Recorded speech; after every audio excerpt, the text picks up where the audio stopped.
नमस्कार प्रिय दर्शकों, मैं यशराज तिवारी आप सभी का बहुत बहुत स्वागत करता हूं प्रोफेशनल एस्ट्रोलॉजी पर। जैसा कि आप सभी जानते हैं, आज रविवार का दिन है और आज मैं आप सभी के सम्मुख उपस्थित हुआ हूं आप लोगों की जन्म कुंडली का निःशुल्क अध्ययन करने के लिए। निःशुल्क जन्म कुंडली अध्ययन की सीरीज में आज तक 120 कार्यक्रम बन चुके हैं। साथ ही साथ निःशुल्क जन्म कुंडली अध्ययन की सीरीज का जो हमारा कार्यक्रम आज का होने वाला है, यह 121वें नंबर का कार्यक्रम होने जा रहा है। साथ ही साथ इस सीरीज में आज तक 708 लोगों की जन्म कुंडली का अध्ययन निःशुल्क रूप से हो चुका है और आज के इस कार्यक्रम की जो पहली जन्म कुंडली होगी वो 709वें नंबर की जन्म कुंडली होने वाली है। यदि आप भी चाहते हैं कि आपकी जन्म कुंडली का अध्ययन मेरे द्वारा निःशुल्क जन्म कुंडली अध्ययन की सीरीज में निःशुल्क रूप से किया जाए, तो आप अपनी बर्थ डिटेल्स जैसे कि आप अपना नाम, अपने जन्म की तिथि, अपने जन्म का समय और अपने जन्म का स्थान, ये चारों ही चीजें किसी भी एक स्पेसिफिक प्रश्न के साथ में इसी वीडियो के कमेंट सेक्शन में दे दीजिए।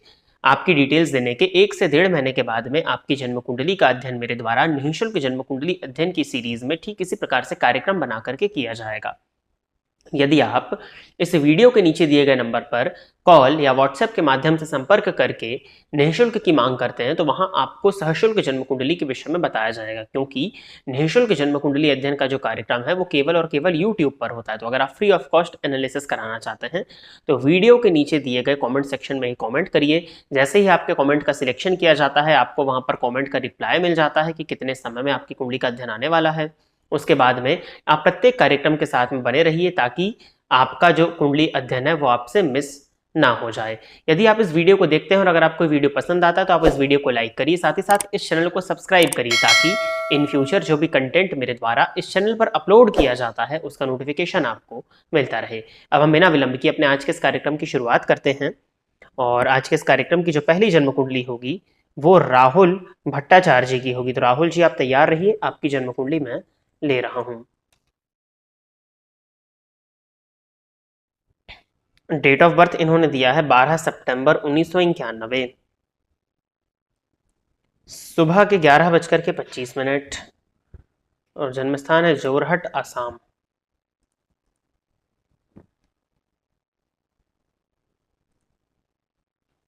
वृश्चिक लगन की जन्म कुंडली है आपकी, राशि बनती है आपकी तुला। सर, गवर्नमेंट जॉब के इंटरव्यू देता जा रहा हूं पर जॉब नहीं लग रहा है, कब गवर्नमेंट जॉब मिलेगा। लग्नपति बनते हैं मंगल, जाकर के लाभ भाव में बैठे हुए हैं आपकी जन्म कुंडली में 13 अंश पर, और लाभ भाव का स्वामी दशम भाव में है। सूर्य का दशम भाव में होना 25 अंश पर, मृत अवस्था में है लेकिन षडबल में वो बली हैं। पूर्वा फाल्गुनी नक्षत्र में है जो कि शुक्र का नक्षत्र है। शुक्र जाकर के आपकी कुंडली के भाग्य भाव में वक्री है, शनि की दृष्टि से दृष्ट। चंद्रमा 12वें भाव में बैठे शनि और केतु की दृष्टि से दृष्ट, फलस्वरूप कंसंट्रेशन में कमी है। एग्जामिनेशन हॉल में जाने के बाद में नर्वसनेस को ये शो कर रहा है। जिस तरह से आपको परफॉर्म करना चाहिए उतना परफॉर्मेंस जो है वो आपका नहीं दिखाई पड़ता, कुछ कुछ मार्क्स से छूट जाना, इस तरह की स्थिति आपकी जन्म कुंडली दिखा रही है। फिर भी 91 का आपका बर्थ है, शनि में शुक्र चल रहे हैं आपको, और सूर्य का प्रत्यंतर नवंबर 2023 से लगने वाला है। तो आने वाले नवंबर के बाद से 2 महीने का समय आपको मिलेगा जो कि गवर्नमेंट जॉब के लिए है। और अगर यहाँ नहीं होता है तो फिर 2024 में भी एक योग है, नहीं तो भी 2026 जा रहा है। 3 साल का वक्त अभी और दिखाई पड़ता है। पता नहीं आपकी एज बचेगी या नहीं। स्टेट पीसीएस की तैयारी कर रहे होंगे तो ऑब्वियसली एज तो काफ़ी ज़्यादा बची होगी उस हिसाब से, लेकिन फिर भी अभी इस वर्ष में योग है। नवंबर के बाद में आपको अपना प्रयास जारी रखना चाहिए। सूर्य भगवान की नित्य आराधना करिए, सूर्य को जल दीजिए, पिता का सम्मान करिए, आदित्य हृदय स्तोत्र का पाठ करिए, ओम घड़ी सूर्याय नमः इस मंत्र का रोज 1 माला जाप करिए। सोमवार के दिन का उपवास करिए, साथ ही साथ पूर्णिमा की शाम को 7 बजे के बाद में चंद्रमा को दुग्ध से अर्घ्य प्रदान करिए, इससे आपके चंद्रमा ठीक होंगे। नित्य आधे घंटे का समय निकाल करके मेडिटेशन या प्राणायाम करिए ताकि कंसंट्रेशन से संबंधित जो परेशानी है उसमें कुछ हद तक कमी आ सके। सोमवार के सोमवार शिव जी के मंदिर में जाकर के शिवलिंग पर दुग्ध अर्पित करिए।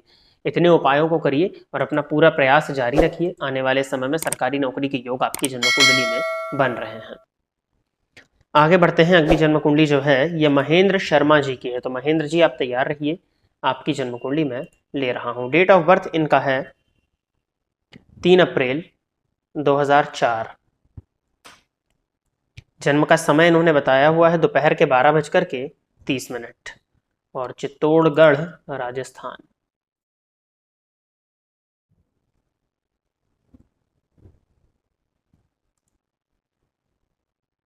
मिथुन लग्न के हैं आप, राशि आपकी सिंह बनती है, लग्नपति बनते हैं बुध, जाकर के लाभ भाव में बैठे हुए हैं। बढ़िया है ये। और प्रश्न जो आपका है कि धन योग है या नहीं, कब से कमाना शुरू करूंगा और मन अशांत रहता है। अब देखिए 2004 का जन्म है, अब लग्नेश ही लाभ भाव में बैठे हैं, तो मैंने पहले भी कई बार बताया कि लग्नपति यदि लाभ भाव से संबंध बना लें तो ऐसे व्यक्ति का व्यक्तित्व ही लाभ में चला गया है, तो उस व्यक्ति को धन कमाने की अत्यधिक चाहतें बन जाएंगी। धन भाव का स्वामी पराक्रम भाव में है, धनपति का पराक्रम भाव में जाना, धन होता है परंतु पराक्रम से धन होता है, धन को संचित करने में पराक्रम करना पड़ता है। लाभ भाव में राहु बैठे हुए हैं, लाभ भाव में राहु कारक होते हैं, फलस्वरूप आपकी जन्म कुंडली में लाभ की स्थिति तो अच्छी बनी हुई है। लाभपति जाकर के 12वें भाव में 12वें भाव के स्वामी के साथ बैठे, मंगल शुक्र की युति 12वें भाव में बनी हुई है, तो ये कहीं ना कहीं गलत व्यय को भी शो कर रही है। धन आएगा और धन टिकेगा नहीं आपके पास में, ये आपकी कुंडली में है। अब 2004 का आपका जन्म है, तो अभी आपकी उम्र कितनी है, 19 साल के लगभग आपकी उम्र है। चंद्रमा की महादशा आपको चल रही, जो कि धनेश होकर के पराक्रम भाव में बैठे हुए हैं। आपकी जन्म कुंडली के हिसाब से यदि देखें तो 2025 के बाद से धन कमाने के योग जो हैं वो आपके शुरू हो रहे हैं। दूसरा, आपने कहा है कि मन आपका अशांत रहता है, तो आपकी जन्म कुंडली में चंद्रमा पराक्रम भाव में बैठे हैं। गजकेसरी योग जरूर है यहाँ, परंतु शनि और राहु की दृष्टि से दृष्ट है, फलस्वरूप आजीवन आपके साथ में मानसिक अशांति की समस्या बनी रहेगी। तो मानसिक अशांति को आपको स्वीकार करना होगा, क्योंकि आपका चतुर्थ भाव पर सूर्य की दृष्टि और चतुर्थेश राहु के साथ युति बना करके बैठे हो, तो मन तो हमेशा अशांत रहेगा, आजीवन मन आपका अशांत रहने वाला है। गणेश जी का मंत्र नोट कर लीजिए, ओम गंग गणपतये नमः। नित्य एक माला जाप करना प्रारंभ करिए बुधवार से शुरू करके, और चंद्रमा का मंत्र ओम श्राम श्रीम श्रम सह चंद्रमसे नमः, इस मंत्र का जाप करिए। सोमवार से प्रारंभ करके नित्य 3 माला इस मंत्र का जाप करना प्रारंभ करिए, और शिव जी के मंदिर में रोज जाइए और शिवलिंग पर दुग्ध अर्पित करिए। इससे आपकी जो मानसिक अशांति है उसमें काफी हद तक कमी आपको देखने में मिलेगी। शिवलिंग पर दुग्ध अर्पित करने के बाद में जल भी चढ़ा दीजिएगा, बताना जरूरी होता है। और बस इतने ही उपायों को करिए, और अभी उम्र थोड़ी आ जाने दीजिए, पढ़ाई भी लगभग पूरी होने के कगार पर ही होगी, तो समय आ ही रहा है। 2025 के बाद से जॉब लगने का या इनकम की शुरुआत होने के योग आपकी कुंडली में बन रहे हैं। आगे बढ़ते हैं। अगली जन्म कुंडली जो है ये प्रेरणा परिहार जी की है, तो प्रेरणा जी आप तैयार रहें, आपकी जन्म कुंडली जो है वो मैं ले रहा हूँ। डेट ऑफ बर्थ है इनका 9 मई 1991, 9 मई 1991, जन्म का समय है 5:45 AM, सुबह के 5:45, जन्म स्थान है झांसी उत्तर प्रदेश।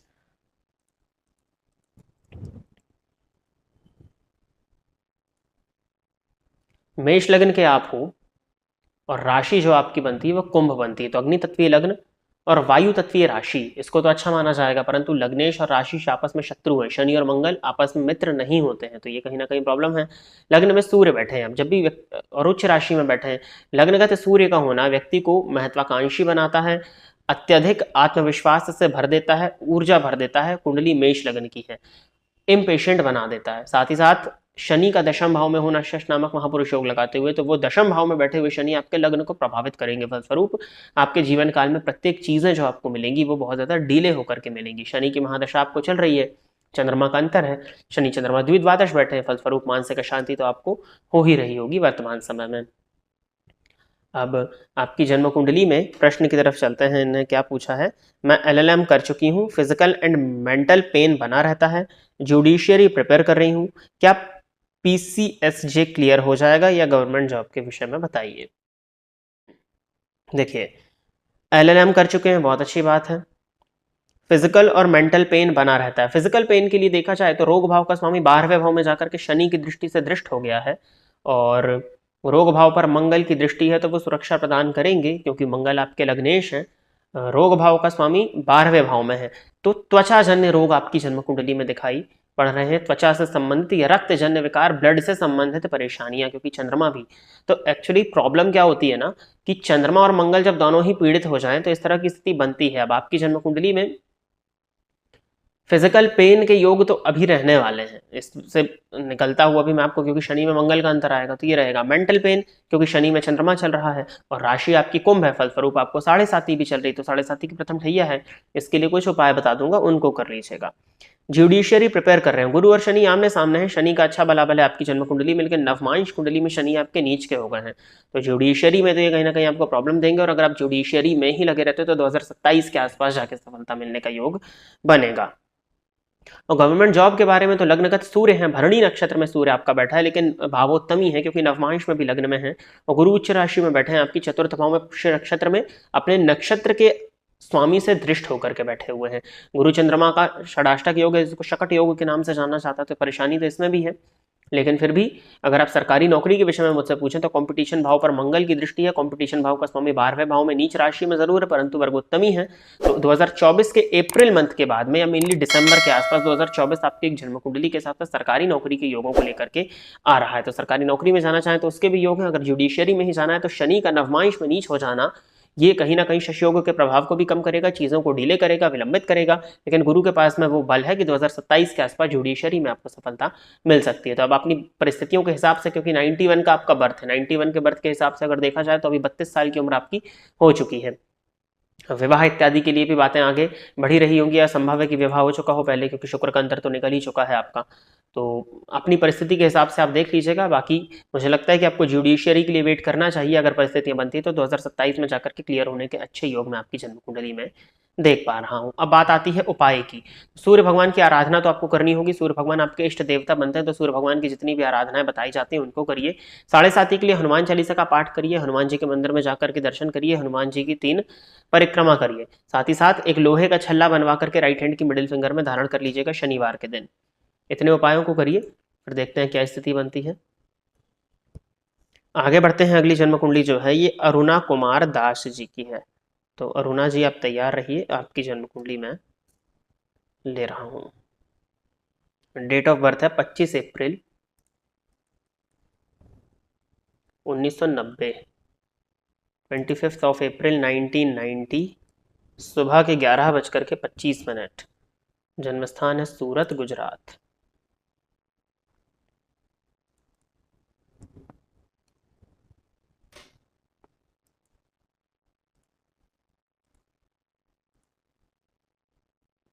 मिथुन लग्न है आपका, राशि आपकी मेष बनती है, अमावस्या का जन्म है आपके साथ भी। परेशानी तो यह है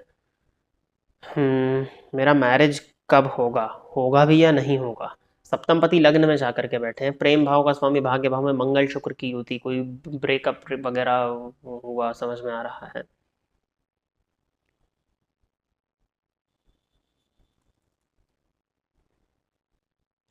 आपकी जन्म कुंडली में थोड़ा प्रॉब्लम तो है। देखिए, अब पता नहीं आपकी स्थिति क्या थी कि सप्तम में नवमांश में केतु आ रहे हैं, लग्न आपका वर्गोत्तम ही है, गुरु नवमांश में नीच के हो जा रहे हैं। एक वीडियो में मैंने शायद बताया या नहीं बताया, मुझे ठीक से याद नहीं है, स्टूडेंट्स में बताया होगा कि जो गुरु और शुक्र होते हैं इनके बल को जन्म कुंडली से ज्यादा नवमांश कुंडली में देखने की आवश्यकता पड़ती है। अब नवमांश कुंडली में गुरु, जो कि विवाह कराने वाला प्लैनेट है, वो नीच राशि में बैठा है अष्टम भाव में सप्तम पति होकर के। फलस्वरूप ये बहुत बड़ा कारण बना कि आपका विवाह नहीं हो पा रहा है। एक चीज और है, सप्तम से केतु का संबंध है नवमांश में। जब समय था विवाह का तो हो सकता है विवाह करने की इच्छा ही आपके मन में ना रही हो। वैसे सप्तमपति लग्न में बैठे हैं, सप्तमेश लग्न में हो तो विवाह की इच्छा होती है, परंतु वही सप्तमेश नवमांश में नीच के हो गए हैं, वो गुरु हैं। तो सप्तम भाव का अधिपति और सप्तम का कारक तीनों ही गुरु जाकर के नवमांश में नीच के हो गए। फलस्वरूप उनका बल जो है वो कम हो गया। और षडबल में सूर्य सबसे ज्यादा अधिक बली है, उनसे 1 पॉइंट कम शनि बली है। तो शनि के अत्यधिक बली हो जाने के चलते जीवन काल में प्रत्येक चीजें विलंबित हो रही हैं। पॉसिबिलिटी इस बात की भी कि करियर में बहुत ज्यादा लगे हो, क्योंकि लग्नपति हो, करियर बनाने के चक्कर में विवाह का जब समय था वो ना किया हो। प्रेम भाव का स्वामी भी पीड़ित अवस्था में दिखाई पड़ रहा है, तो प्रेम में भी धोखा इत्यादि या ब्रेकअप हुआ हो, क्योंकि मंगल शुक्र की युति तब तक तो प्रेम विवाह हो जाना चाहिए था। तो बहुत सी परिस्थितियां हैं जो कि आपसे बात करके ही क्लियर होंगी। फिर भी इस जन्म कुंडली में क्योंकि सप्तम पति लग्न में है और गुरु की एटलीस्ट दृष्टि है सप्तम भाव पर, तो मुझे लगता है कि अगर आप प्रयास करें तो आपके जन्म स्थान से नॉर्थ ईस्ट डायरेक्शन से, ईस्ट या नॉर्थ ईस्ट डायरेक्शन से शादी का रिश्ता आने की संभावनाएं हैं। और राशि जो आपकी है वो मेष है। वर्तमान समय में भी गोचर के हिसाब से विवाह के योग आपके चल रहे हैं। लेकिन जब गुरु मिथुन राशि में प्रवेश करेंगे, जब गुरु मिथुन राशि में प्रवेश करेंगे उस समय पर विवाह के योग वापस से बनेंगे। तो उस समय पर प्रयास करिएगा, तब चंद्रमा में शुक्र का अंतर भी आ जाएगा। दिशा मैंने आपको बता दी, अब कुछ उपाय बताता हूँ। गुरुवार से प्रारंभ करके नित्य अपने स्नान के जल में 1 चुटकी हल्दी डाल करके स्नान करिए और गुरुवार का उपवास करिए। केले के पौधे को अपने घर में लगाइए, गमले में साफ सफाई से लगाइए। केले के पौधे की नित्य सेवा करिए। गुरुवार के दिन स्पेशली पूजा किया करिए केले के पौधे की। इससे आपके गुरु को बल मिलेगा, और गुरु को बल मिलेगा तो विवाह में जो अड़चने आ रही हैं उसमें कुछ हद तक कमी आपको देखने में मिलेंगी। इन उपायों को करिए। और भगवान ने चाहा तो 2 से ढाई वर्ष में विवाह के योग जो बन रहे हैं उसमें आपका विवाह होने की संभावनाएं बनती हैं। तो प्रिय दर्शकों, इतनी ही जन्म कुंडली का अध्ययन करने के लिए आज मैं आप सभी के सम्मुख उपस्थित हुआ था। आशा करता हूं कि जितने भी लोगों की जन्म कुंडली का अध्ययन मेरे द्वारा इस निःशुल्क जन्म कुंडली अध्ययन के कार्यक्रम के माध्यम से किया गया वो सभी संतुष्ट होंगे। यदि आप इस वीडियो को देखते हैं और अगर आपको वीडियो पसंद आता है तो आप इस वीडियो को लाइक करिए, साथ ही साथ इस चैनल को सब्सक्राइब करिए ताकि इन फ्यूचर जो भी कंटेंट मेरे द्वारा इस चैनल पर अपलोड किया जाता है उसका नोटिफिकेशन आपको मिलता रहे। यदि आप भी चाहते हैं कि आपकी जन्म कुंडली का निःशुल्क अध्ययन ठीक इसी प्रकार से मेरे द्वारा YouTube में किया जाए, तो आप अपनी बर्थ डिटेल्स जैसे कि आप अपना नाम, अपने जन्म की तिथि, अपने जन्म का समय और अपने जन्म का स्थान, ये चारों ही चीजें किसी भी एक स्पेसिफिक प्रश्न के साथ में इसी वीडियो के कमेंट सेक्शन में दे दीजिए। आपकी डिटेल्स देने के 1 से 1.5 महीने के बाद में आपकी जन्म कुंडली का अध्ययन मेरे द्वारा ठीक इसी प्रकार से निःशुल्क जन्म कुंडली अध्ययन के कार्यक्रम के माध्यम से किया जाएगा। आज के इस कार्यक्रम में बस इतना ही रखते हैं। नमस्कार।